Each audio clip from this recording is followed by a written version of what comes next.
3分鐘。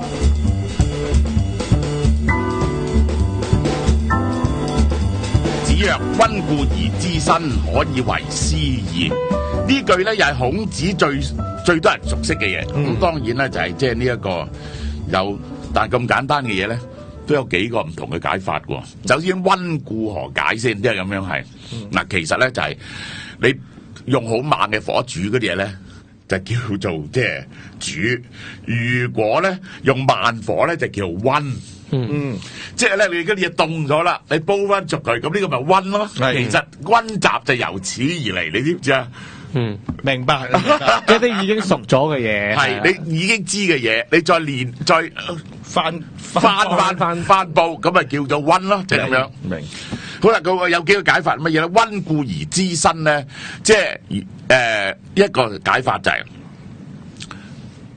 溫嗰啲自己識嘅嘢。將溫故同埋知新係分開咗，係兩件事。而同時我吸收啲新嘅知識，即係話咧，我唔好唔記得咗啲舊嘅知識，而我不停能夠增加新嘅知識咧，呢個人咧就可以為人師啦，即係可以教人啦。因為咧呢個就係即係我都講過好多次啦，有啲人一路學嘢，一路忘記咗啲嘢。呢個係好叫大部分人都係咁，係咪？但係而家咧就有啲人咧就係學咗嘢冇忘記，但佢學唔到新嘢，即係淨係記得個舊嗰陣，淨係舊啦。如果呢兩樣嘢咧有咧，咁就可以為師。呢個就係即係我相信嚟咁解。但係有啲人咧就想溫故而知新咧，就係夾埋咗。係你溫故而你諗到啲發現啲新嘅嘢出嚟。嚇呢個係第二種訓詁嘅講法，你明唔明啊？咁至於話漢學嘅解釋又唔係咁樣喎，所以嗱你要知道乜嘢叫漢學嘅解釋啊？漢學嘅解釋，溫故也者，明先王之義也。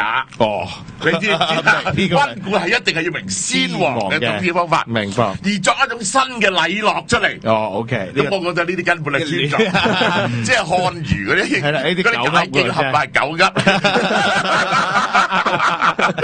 為當權者服務嚟㗎。孔子3分鐘係由郭兆明博士贊助播出。